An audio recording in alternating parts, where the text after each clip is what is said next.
yang dapat memisahkanku dari kasih-Mu, Tuhan, sahabatku.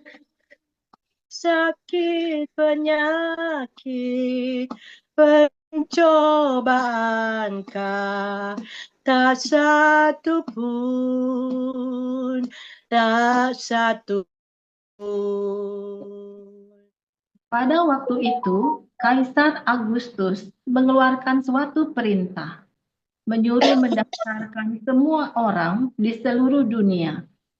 Inilah pendaftaran yang pertama kali diadakan sewaktu Quirinius menjadi wali negeri di Syria. Maka pergilah semua orang mendaftarkan diri masing-masing di kotanya sendiri. Demikian juga Yusuf pergi dari kota Nazaret di Galilea ke Yudea, ke kota Daud yang bernama Bethlehem, karena ia berasal dari keluarga dan keturunan Daud, supaya didaftarkan bersama-sama dengan Maria, tunangannya, yang sedang mengandung. Ketika mereka di situ, tibalah waktunya bagi Maria untuk bersalin. Dan ia melahirkan seorang anak laki-laki, anaknya yang sulung. Lalu dibungkusnya dengan lampin dan dibaringkannya di dalam palungan, karena tidak ada tempat bagi mereka di rumah penginapan. Di daerah itu ada gembala-gembala yang tinggal di padang menjaga kawanan ternak mereka pada waktu malam. Tiba-tiba berdirilah seorang malaikat Tuhan di dekat mereka, dan kemuliaan Tuhan bersinar meliputi mereka, dan mereka sangat ketakutan. Lalu kata malaikat itu kepada mereka, "Jangan takut, sebab sesungguhnya aku memberitakan kepadamu kesukaan besar untuk seluruh bangsa. Hari ini telah lahir bagimu Juru Selamat, yaitu Kristus, Tuhan di kota Daud. Dan inilah tandanya bagimu. Kamu akan menjumpai seorang bayi dibungkus dengan lampin dan terbaring di dalam palungan. Dan tiba-tiba tampaklah bersama-sama dengan malaikat itu sejumlah besar bala tentara sorga yang memuji Allah. Katanya, kemuliaan bagi Allah di tempat yang maha tinggi, dan damai sejahtera di bumi di antara manusia yang berkenan kepadanya." Setelah malaikat-malaikat itu meninggalkan mereka dan kembali ke sorga, gembala-gembala itu berkata seorang kepada yang lain, "Marilah kita pergi ke Bethlehem untuk melihat apa yang terjadi di sana, seperti yang diberitahukan Tuhan kepada kita." Lalu mereka cepat-cepat berangkat dan menjumpai Maria dan Yusuf dan bayi itu yang sedang berbaring di dalam palungan. Dan ketika mereka melihatnya, mereka memberitahukan apa yang telah dikatakan kepada mereka tentang anak itu. Dan semua orang yang mendengarnya heran tentang apa yang dikatakan gembala-gembala itu kepada mereka. Tetapi Maria menyimpan segala perkara itu di dalam hatinya dan merenungkannya. Maka kembalilah gembala-gembala itu sambil memuji dan memuliakan Allah karena segala sesuatu yang mereka dengar dan mereka lihat, semuanya sesuai dengan apa yang telah dikatakan kepada mereka. Demikian. Shalom Bapak Ibu saudara sekalian. Jadi untuk tema ini itu saya sengaja pilih tema tentang menyimpan ya. Tetapi Maria menyimpan segala perkara itu di dalam hatinya dan merenungkannya. Saya mencoba untuk mengangkat figur Maria yang kalau kita sering kali tahu bahkan jadi nyanyian lagunya itu adalah Be it unto me According to your word, according to your promises, I will stand secure. Itu terjadilah padaku seperti apa yang engkau mau, gitu ya. Nah, itu perkataan Maria, ya.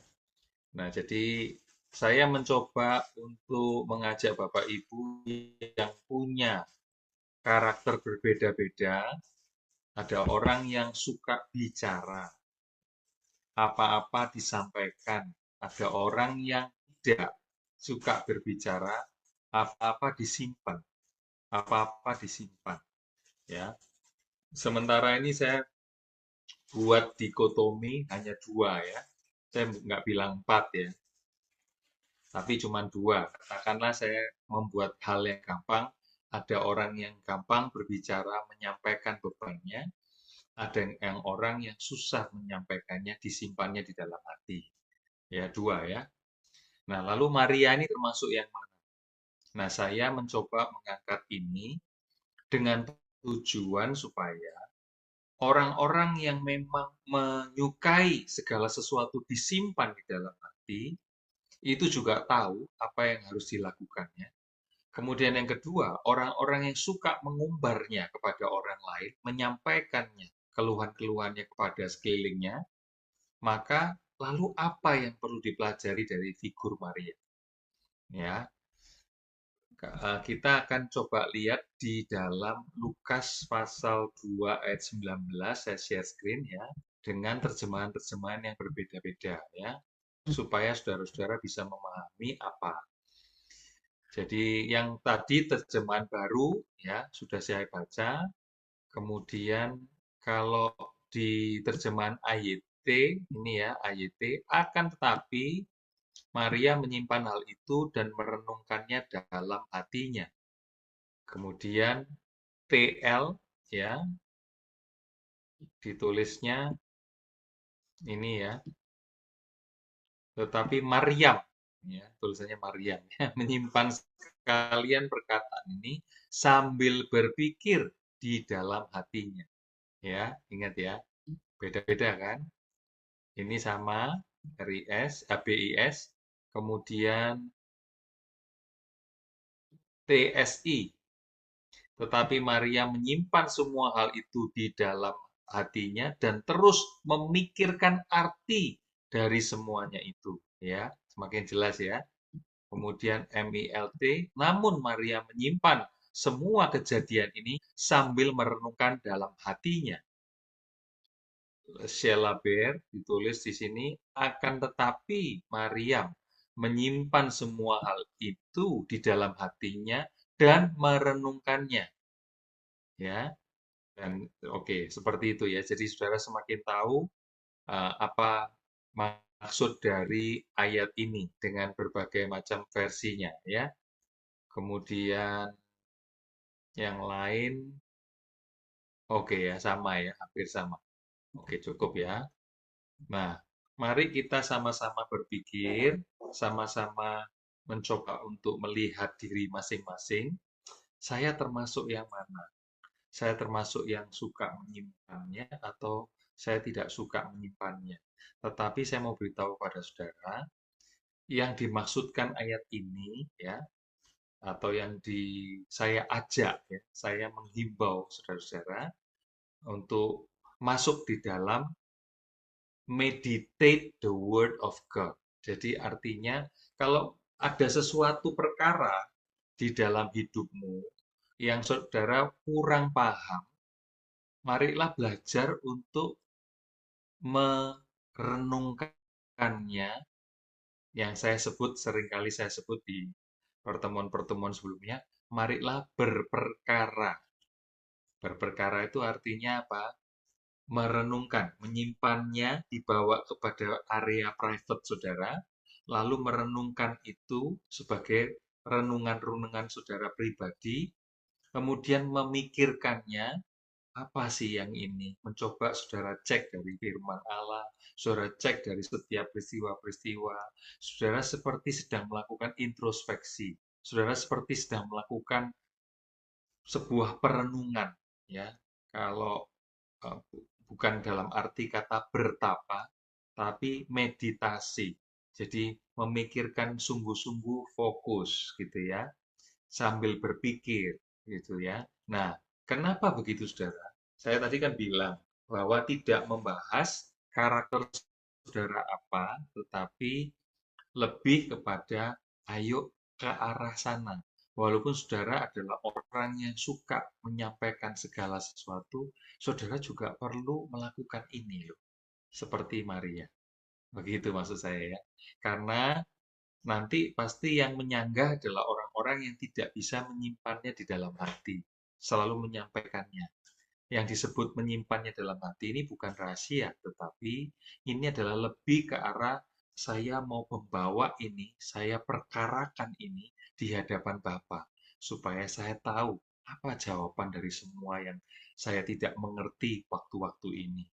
Ya, nah saya mencoba membahas ininya, bukan membahas kasusnya, tapi membahas bagaimana cara kita respons terhadap segala perkara yang memusingkan perkara kita, memusingkan hari.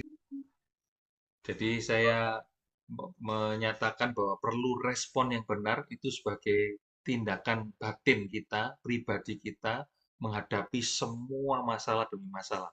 Saya hari ini tidak bahas masalahnya, tapi saya bahas bagaimana kita merespon, seperti yang dilakukan Maria. Jadi bukan memendamnya, itu kita nanti jadi pendendam, bukan menyimpannya, menekannya, itu akan meledak ya, tetapi datang ke area privasi Bapak, kita ngomong, berkeluh kesah, nangis sejadi-jadinya, bukan untuk kalau di depan umum saudara sedang mencari empati, kalau saudara di kamar pribadi, saudara tidak mencari empati kepada orang-orang, tapi saudara sedang berurusan dengan Bapa. Ya, jadi itu yang saya mencoba sampaikan kepada saudara, itu yang saya lakukan. Saya mencoba tahu bahwa segala sesuatu yang menghimpit saya hari-hari ini, menimpa saya hari-hari ini, itu ada saya bawa di hadapan Bapa supaya saya sebagai anaknya itu mengalami kemenangan demi kemenangan. Sehingga apa akhirnya kita muncul sebagai pemenang gitu ya. Nah, itu yang diharapkan Bapa buat kita anak-anaknya. Semoga ini menjadi perenungan kita, membuat kita punya cara yang pas untuk merespon terhadap segala sesuatu. Saya nggak ngomong kasusnya karena itu memang banyak ya, tapi saya mencoba bahas tentang ini. Oke ya, semoga ini membantu saudara untuk mengalami peningkatan level secara pribadi. Biarlah Bapa sendiri yang kasih itu mengisi ruang-ruang hatimu, relung hatimu, sehingga di situ akan dipenuhi dengan mujizat apa terobosan demi terobosan ya. Tuhan Yesus memberkati. Silakan Bu Eni. Fokusnya bukan apa yang disimpan, karena yang kita bahas bukan kasusnya, simpannya, bukan sesuatu yang disimpan, tetapi kenapa Maria menyimpannya. Karena nyimpan yang disebut simpan ini adalah merenungkannya, memikirkannya, yang saya sebut istilah berperkara. Jadi itu ya, bukan kepada apa yang disimpan, karena apa yang disimpan ya pasti masalah. Nah, saya mencoba tidak membahas masalah karena nanti akan memperluas pembahasannya terlalu luas.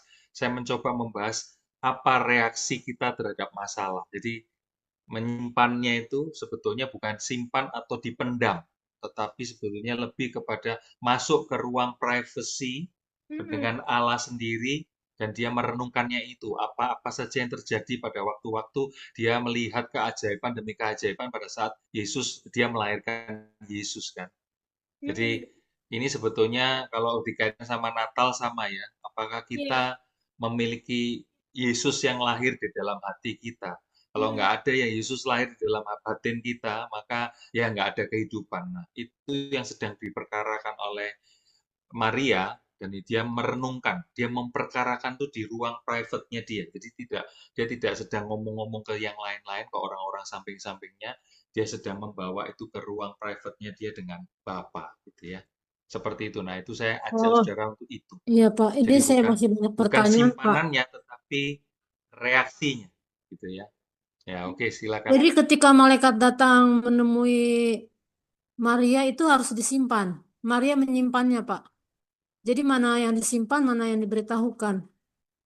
Jadi itu merupakan sesuatu yang amaze. Dia bilang, aduh ini sesuatu yang kemuliaan yang luar biasa. Ya, itu yang dia sampai nggak bisa ngomong. Ya, sesuatu yang ajaib, sesuatu yang bayangkan ya dia harus mengalami seperti itu, nggak ada tempat penginapan, dan itu lahir ada di palungan, terus dia tutup dengan lampin dan seterusnya ya. Peristiwa-peristiwa itu begitu cepatnya dan itu dia "Hah?" gitu sampai orang bilang speechless tapi dia apa ya ini sedang apa ya ini ada apa begitu ya. Nah saya mencoba membawa sikap Maria itu untuk saya bawa karena dia adalah salah satu murid Kristus juga ya, walaupun dia adalah mamanya melahirkan Yesus tapi dia adalah salah satu murid ya. Ketika dalam pergerakan kisah para rasul, eh, Bunda Maria itu juga ikut di dalam pergerakan pada zaman gereja para rasul pada saat itu ya. Oke.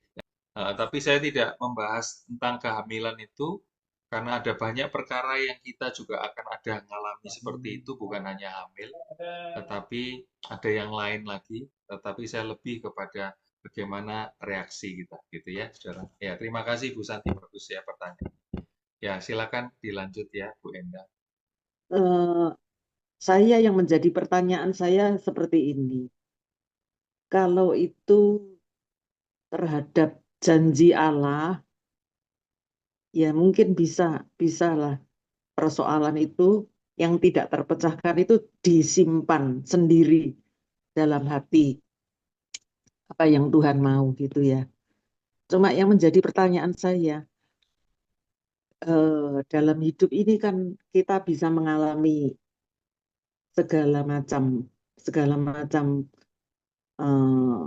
persoalankah atau apa yang harus diselesaikan antara manusia.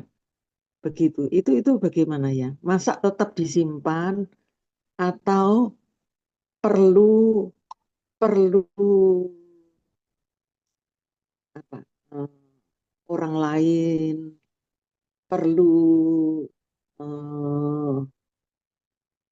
seperti mentor yang lain, penasihat yang lain, atau seperti itu ya. Itu yang menjadi pertanyaan. Jadi saya bisa membayangkan tentang Maria itu memang dia kan dapat dari Tuhan. Wahyu seolah-olah kau akan diberikan kan mengandung dan melahirkan begini-begini dan itu disimpan. Tetapi hidup kita yang kita jalani ini loh. Ini kan seringkali juga ada yang harus diselesaikan. Itu bagaimana? Apakah kita tetap menyimpan, diam aja sudah diam aja daripada rame misalnya. Tapi kan nggak selesai. Atau kita perlu menyelesaikan, membagikan, meminta orang lain dan lain sebagainya. Begitu ya.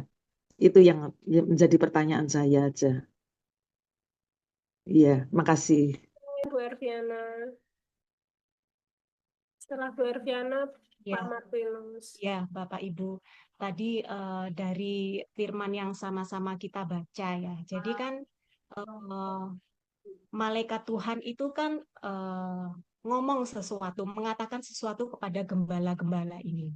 Bahwa telah lahir bagimu seorang juru selamat dan seterusnya gitu Bapak Ibu ya.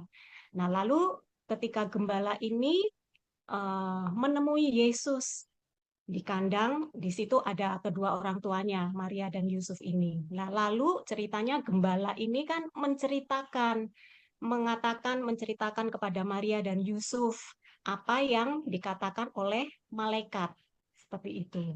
Nah, makanya di situ kan dikatakan Maria itu mendengarkannya, menyimpannya dalam hati dan merenungkannya. Jadi dia kan kalau saya bayangkan situasi waktu itu ya Bapak Ibu ya, mungkin Maria itu tidak bereaksi yang terlalu berlebihan juga. Dia cenderung kalem, dan lalu menyimpannya di dalam hati. Mungkin dia juga tidak membahasnya juga dengan suaminya, mungkin barangkali ya Bapak Ibu. Nah, kalau saya menyikapi dan melihat apa yang sudah dilakukan Maria ini, kenapa dia menyimpan segala sesuatunya itu rapat-rapat di dalam hatinya dan merenungkannya. Mungkin satu-satunya eh, pihak yang diajak ngomong itu cuma Tuhan Allahnya saja saat itu gitu ya. Nah, lalu kalau menurut saya Bapak Ibu, kenapa Maria bisa bertindak seperti ini? Karena Maria ini mempunyai kepercayaan yang teguh. Jadi percaya dengan iman sungguh-sungguh gitu loh. Apa yang dikatakan oleh malaikat-malaikat itu kepada gembala itu. Karena dia mempunyai iman, percaya, dan bahkan mempunyai pengharapan yang sungguh sangat dipegang erat-erat oleh dia gitu Bapak Ibu. Nah ini kalau misalnya saya terapkan ya dalam kehidupan saya pribadi, misalnya dengan berbagai persoalan. Contohnya misalnya Bapak Ibu, saya ada mungkin masalah dengan suami, lalu nah, betul seperti yang dikatakan oleh Bu Marta tadi, memang harus ada penyelesaian dengan suami. Nggak mungkin kalau ada masalah, kita diem-dieman lalu masalah itu akan terselesaikan. Tidak ya Bapak Ibu, tetapi lebih dari apa yang bisa kita sampaikan ke suami ini, mungkin bisa lebih kita ngomong itu dari lebih dalam, lebih deep talk-nya itu kalau kita itu dengan Tuhan gitu loh Bapak Ibu. Jadi itu yang pengalaman saya ya. Jadi kalau misalkan saya ingat satu janji Tuhan ya, dan itu begitu menjadi rema dalam hidup saya dan saya sangat percaya dengan iman, itu sering-seringnya saya simpen di hati saya saja. Saya nggak share mungkin ke keluarga, saya nggak share ke teman-teman gitu ya. Tetapi itu saya pegang di dalam hati, saya mempunyai pengharapan yang bulat, pengharapan yang utuh bahwa Tuhan itu pasti akan menggenapi janjinya dalam hidup saya. Itu loh Bapak Ibu.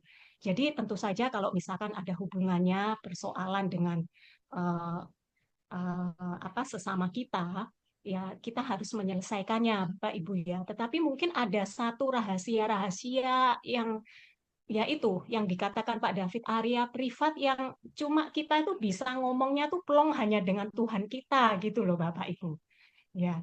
Jadi itu menurut saya Bu Endang kalau dari pengalaman saya ya. Iya. Saya hanya sedikit, udah agak sedikit terjawab sama Ibu ya. Barusan saya hanya sedikit melengkapi mungkinnya berdasarkan pengalaman saya pribadi juga. Kalau penyelesaian suatu permasalahan dengan seseorang ya, pribadi, tergantung juga sih. Tergantung kepada pribadi di mana kita bermasalah dengan orang tersebut. Apakah orang tersebut memang terbuka untuk mau menyelesaikan permasalahan itu atau memang orang itu tertutup ya. Misal kita sudah berusaha, ya memang sesuatu hal itu memang terkadang kita harus butuh juga sih. Tidak memungkiri butuh ada pihak ketiga untuk membuat suatu pendamaian ya, agar tidak terjadi sesuatu hal yang mungkin menyimpan suatu yang menjadi sesuatu hal yang negatif, misalnya dendam atau apa ya. Tetapi ketika kita sudah berusaha dengan melibatkan pihak ketiga, misalnya saudara atau apapun, tetapi tidak bisa, tidak mempan ya, memang itu kita harus perlu kesabaran yang ekstra dan tidak perlu menanggapi terlalu serius kalau saya pribadi ya, agar kita tidak menyimpan menjadi sesuatu hal yang negatif, tetapi kita lebih baik berdoa dan memohon pengharapan dari Tuhan agar biarlah Tuhan yang bisa menggerakkan orang tersebut agar bisa menyadari dirinya sendiri begitu. Jadi bagaimana caranya ya? Memang secara manusia kita melihat orang itu waras ya, dewasa misalnya gitu, waras, tidak punya keterbelakang atau apa hal-hal yang negatif. Tapi bagaimana caranya agar kita bisa tidak menyimpan menjadi sesuatu hal yang negatif? Karena sebagai manusia terkadang kita juga jengkel ya, melihat orang seperti ini tidak bisa mau berdamai ya. Padahal kita memiliki niat yang baik, niat yang tulus untuk membuat suatu kedamaian. Tapi ya apa boleh buat, memang pribadinya seperti itu. Kalau saya pribadi, mau tidak mau ya anggap saja orang tersebut orang yang tidak mengenal Tuhan atau orang yang ya dalam arti kata tanda kutip orang yang tidak waras. Itu saja kalau saya pribadi bisa sedikit dapat mengontrol mengontrol kita pribadi betul-betul untuk bisa memahami gitu ya, dan akhirnya kita hanya terfokus bertujuan kepada Tuhan saja, minta permohonan Tuhan agar menyadarkan orang tersebut. Itu sih kalau buat saya, jadi tergantung pribadi kepada siapa kita bermasalah orang tersebut, kita bagaimana untuk menyelesaikannya. Seperti itu sih kalau saya sih berdasarkan pengalaman saya ya. Ya, Pak.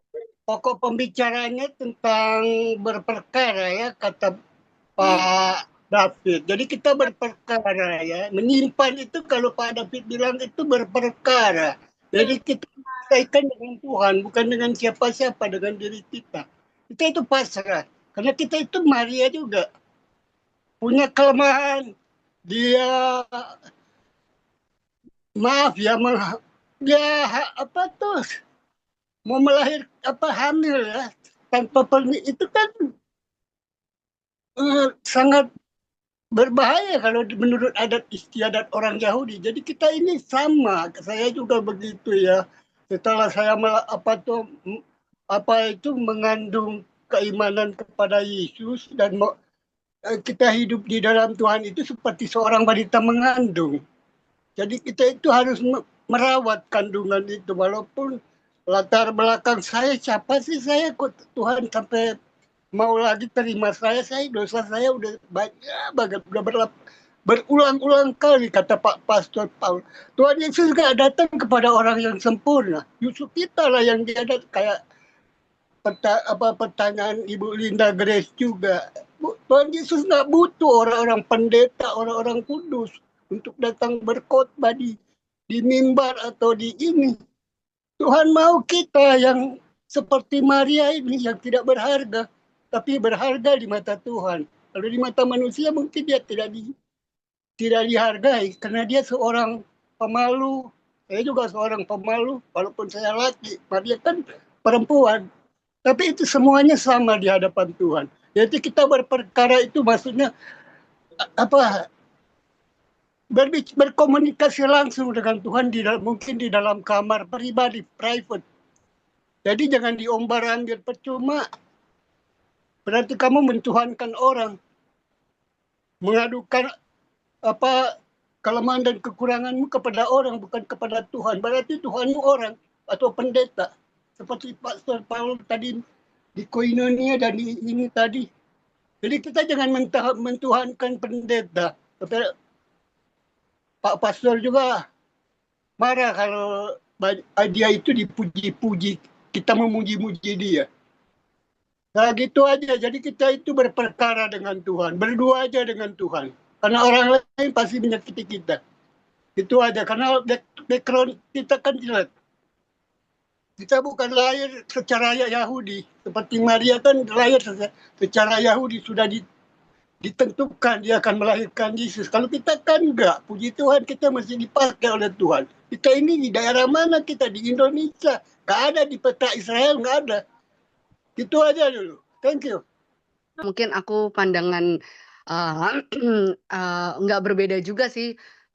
Tapi cuma apa yang tadi Pak Leo sampaikan, menurut Cece sendiri ya, karena aku lebih muda ya dibandingkan mungkin para ibu-ibu yang ada di sini. Saya tadi kan dibilang berperkara. Kalau saya bilang ada hal yang memang saya simpan untuk diri saya sendiri, tapi ada hal yang memang saya ekspresikan. Jadi saya tipikal orang yang mengekspresikan sesuatu. Nah, kalau saya nggak bisa mengekspresikan itu, saya biasanya stres sendiri gitu. Dan saya nggak suka ketika saya stres. Dan itu satu. Dan biasanya kalau menurut saya pribadi, hal-hal yang kita perkarakan sama Tuhan, yang sifatnya personal dan sifatnya tuh benar-benar sensitif, itu kadang kita hanya simpen ke diri sendiri dan hanya Tuhan yang tahu. Tapi mungkin bisa juga kita share itu kepada orang yang sudah mengenal kita pribadi seperti apa. Terutama mungkin orang tersebut sudah lahir baru dan mengerti karakter kita, dan dia tidak menghakimi keputusan-keputusan yang decision yang udah kita buat. Nah, jadi kalau dari saya pribadi berperkara tersebut, ini memang sifatnya tuh lebih kepada bagaimana Tuhan eh, berbuat sesuatu di dalam hidupmu, dan kamu melihat keajaiban-keajaiban itu, dan di dalam keajaiban itu pun kamu bertumbuh, memahami Tuhan yang sebenarnya. Dan saya, kalau saya bisa katakan, saya tipikal orang yang ketika saya dapat jawaban, kita saya mengerti sesuatu, saya harus mengekspresikannya, menyebarkan hal itu gitu loh. Maksudnya joy joy itu. Tapi bukan dengan kesombongan, tetapi dengan apa ya? Lebih kepada bahwa Yesus Kristus nih yang membuat saya apa bisa menjadi seperti ini, atau apapun itulah, mendapatkan atau apapun itu, apa dalam segi mungkin lebih ke rohania menurut saya, karena kita nggak saya tidak memakai standar ukuran duniawi, standar materialistik, saya tidak memakai itu. Tetapi kalau tadi kan Pak Leo kan sempat bilang bahwa kita juga jangan berbeda dengan yang namanya memendam, artinya nanti jadi dipendam, jadinya kita yang gila sendiri, stres sendiri, nggak ada yang mau dengerin kita, itu sangat berbeda. Tetapi kalau saya tuh tipikal orang yang kan saya masih muda, jadi saya pakai WhatsApp dan media sosial. Di WhatsApp itu ada pengaturan yang status yang boleh. Saya tipikal orang yang saya memilih siapa orang yang bisa ngeliat status saya dan siapa yang tidak bisa melihat status saya. Nah, saya tahu itu, dan saya apa saya itu tipikal orang ketika saya share sesuatu, saya tahu siapa yang akan saya share ke siapa orang tersebut yang akan melihat status saya dan siapa yang tidak melihat status saya. Jadi mungkin kita juga harus punya batasan-batasan juga dan mengerti. Dan satu lagi tadi benar apa kata Ibu atau Bapak tadi ya bilang bahwa manusia selalu akan mengecewakan kita. Ketika kita bergantung sama manusia, yang ada namanya mengecewakan. Mau itu ibu, bapak kita sendiri, atau apapun. Tetapi ketika kita bergantung sama Tuhan, ada selalu hal-hal yang bisa kita syukuri, meskipun itu dalam hal paling kecil dan hal paling sederhana. Itu aja, thank you Ibu dan lain sebagainya. Ayat ke-19, tetapi Maria menyimpan segala perkara itu dalam hatinya dan merenungkannya. Saya terus jadi ingat ya, setiap kali penampakan malaikat kepada orang yang dituju itu selalu jangan takut. Nah itu sesuatu yang luar biasa. Artinya Maria itu sudah dapat warning dari awal itu, rancangan atau rencana penyampaian Tuhan melalui malaikat itu tidak perlu ditakutkan. Menyimpan segala perkara itu dan dalam hatinya dan merenungkan. Jadi aplikasinya buat ini saya ya, setiap peristiwa itu adalah bisa kasih contoh ke Maria ini. Setiap peristiwa kehidupan ada satu rencana yang kita tidak tahu. Jadi baik atau buruk, senang atau susah, bagaimana kita menyikapinya dengan merenungkan seperti itu. Jadi menurut saya menyimpan itu buat saya adalah satu ketaatan bagaimana rencana Allah terhadap Maria. Itu aja, terima kasih. Kalau saya melihat sikap Maria adalah sebuah contoh dan teladan yang harus kita ambil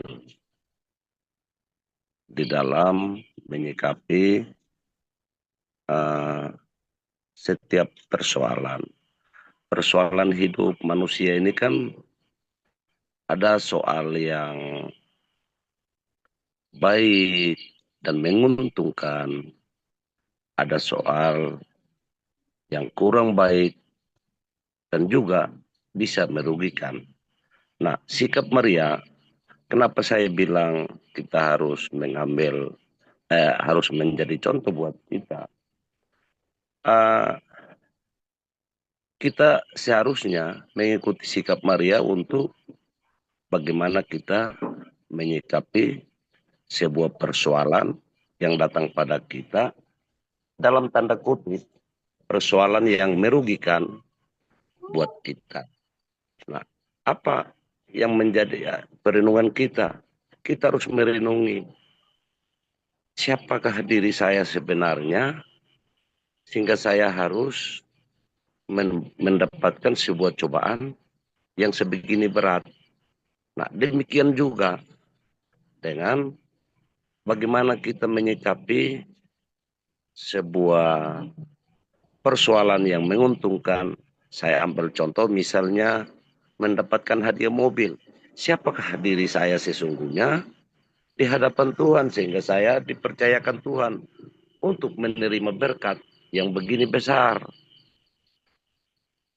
Itulah sehingga saya bilang sikap Maria seharusnya menjadi contoh buat kita yang saat ini berada dalam dunia yang selalu menghadapi berbagai-bagai persoalan dalam kehidupan kita.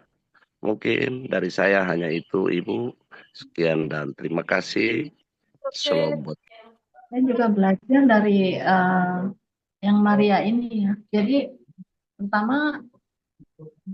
yang pertama yang saya dapat tuh saya harus, maksudnya gini loh, saya harus lebih cepat mendengar tetapi lambat untuk berkata-kata. Jadi itu yang pertama. Yang kedua, pasti setiap orang tuh punya masalah ya. Maksudnya ketika kita mempunyai masalah, sebaiknya memang kita jangan, kadang kan ada beberapa orang mungkin dia curhat, dia cerita ke si A, ke si B, ke si C gitu loh. Sampai mungkin seluruh dunia akan tahu gitu. Jadi kita terkadang begini, ketika kita mempunyai masalah, terus kita curhat gitu ke si A, ke si B, si C. Karena belum tentu juga mungkin si A, si B, si C itu sebenarnya mereka simpati gitu. Karena kan banyak terkadang orang ketika dia tahu rekannya punya masalah, belum tentu, ada dua kemungkinan. Bisa saja dia senang ketika temannya punya masalah, bisa juga dia memang bersimpati gitu. Jadi kita belajar juga lebih baik memang kita tidak sembarangan ya, tidak sembarangan kita menyampaikan satu masalah kita, atau memang lebih baik kita curahkan isi hati kita kepada Tuhan gitu. Kepada Tuhan itu yang lebih baik gitu. Itu yang saya dapatkan itu, iya, Bu. Bu Endang. Ya, Iya. ya keren, luar biasa. Terima kasih Bu Lia Pertia. Jadi tidak langsung cepat cuap-cuap ya Bu ya. Ketika kita lebih baik cepat mendengar tapi tidak cepat berbicara. Ya. Terima kasih Bu Lia Pandi. Karena dalam peristiwa dia itu, waktu dia hamil aja sudah dia bingung. Karena buat orang Israel itu, dia hamil kok. Makanya si Yusuf mau tinggalin dia kan. Mau tinggalin baik-baik, diem-diem gitu. Tapi karena dia ditegur sama malaikat, Yusufnya diam juga. Supaya jangan membuat malu. Ya. Nah, anak itu lahir, udah gitu di kandang lagi ya. Makanya dia simpen dalam hatinya. Nggak selayaknya. Tulis dalam Iya, gitu. Ya, saya cuma mau tambahkan gitu. Bukan peristiwa-peristiwa yang, wah kita punya problem, terus kemana-mana ngaco. Bukan. Kita mesti berpusat dengan apa yang kejadian. Dengan apa yang ada. Jangan kita ngomong, bicara, wah kita ngomong ngaco-ngaco. Jangan gitu. Kalau baca Alkitab ya sesuai dengan apa yang di Alkitab. Ya. Banyak perkara yang tak dapat ku mengerti. Mengapakah harus terjadi di dalam kehidupan ini? Satu perkara yang ku simpan dalam hati, tiada satu pun yang terjadi tanpa Allah peduli. Allah mengerti, Allah peduli segala persoalan yang kita hadapi. Tak akan pernah dibiarkannya ku bergumul sendiri, sebab Allah mengerti. Kalau tentang Maria menyimpan segala sesuatu yang ada dalam perjalanan hidupnya, ya memang suatu panutan dia kan di dalam firman, makanya dipilih Tuhan kita, dia Allah Bapa yang di surga sebagai utusan dari perempuan-perempuan kudus yang pada zamannya. Sekarang kita di zaman karunia ini, kita pun diutus Tuhan untuk mengalami kejadian demi kejadian yang diizinkan Tuhan terjadi untuk memproses iman kita, agar kita kukuh, teguh berdiri. Karena proses masing-masing berbeda-beda. Oleh karena itu, setiap proses masing-masing kita harus siap menerima satu sama lain. Seandainya nggak connect dalam hati kita, apa yang disaksikan orang itu, kita harus berhikmat untuk merenungkan apa yang disaksikan orang, mengambil hikmatnya sambil kita melakukan terus kehendak Tuhan. Apa itu? Ya firman-Nya tadi, mengasihi, mengampuni, memberkati. Sehingga bisa suatu saat pengalaman orang tadi, kalau memang pengalaman orang itu kesaksian kebenaran, bisa dikonekkan. Pasti dikonekkan suatu saat. Makanya ya memang kita harus bersabar. Jadi ada suatu lagu lah, satu apa dua lagu ini kan, ya saudara ya, untuk penghiburan kita bersama-sama aja. Ketika Tuhan memulihkan keadaan Sion, keadaan kita seperti orang yang bermimpi.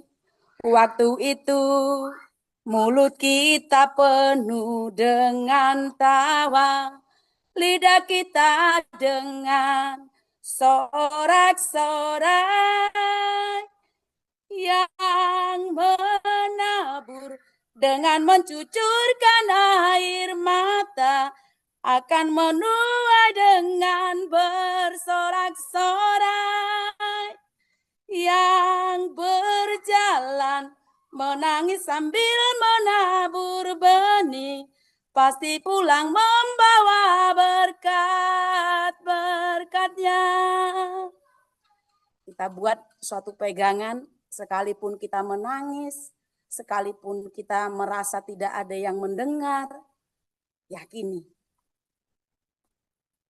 Karena kenapa bisa saya berkata seperti itu? Seperti keadaan kami tahun 2020, saya nggak bisa lagi berkata apa-apa. Karena saya pernah meninggalkan Kristus, pergi ke berhala, yaitu agama Hindu. Tetapi saat saya dipanggil Tuhan untuk memuji, memuliakan namanya kembali, saya dipersekusi seperti itu. Padahal menurut saya tidak salah. Akan tetapi apa saya berkuku, aku yang benar. Iya, kalau benar saya di hadapan mereka. Tapi aku yakin, Tuhan, posisimu di mana saat ini Tuhan? Saya gituin memang. Posisimu di mana saat ini Tuhan? Engkau memanggil orang nggak percaya itu untuk mendengar firman-Mu. Kami coba untuk melakukan firman-Mu. Akan tetapi seperti ini, di mana kamu hadir Tuhan? Apakah di gereja? Apakah di pendeta? Pas di rumah pendeta kami saat itu, saya berlutut di hadapan mereka. Posisi kamu di mana Tuhan saat ini keadaannya? Di mana kau Tuhan? Keadilan tidak ada saat ini Tuhan. Begitu. Hanya karena posisi tangan orang, hanya karena simbol. Tetapi perbuatannya di saat orang berhala itu memberikan berkat-berkat yang didapatkannya lewat pekerjaannya kepada pelayanan. Mereka berkata, yang sering mengatakan retorika. Mereka diberkati Tuhan. Kita diberkati Tuhan, puji Tuhan, katanya gitu. Di saat retorika itu disingkapkan Tuhan, memberkati jemaat-jemaat Tuhan yang berkekurangan sangat. Mereka berkata, engkau pamer, katanya gitu. Engkau mengumbar pemberianmu, katanya begitu. Padahal memberi orang makan. Kok bisa mengumbar?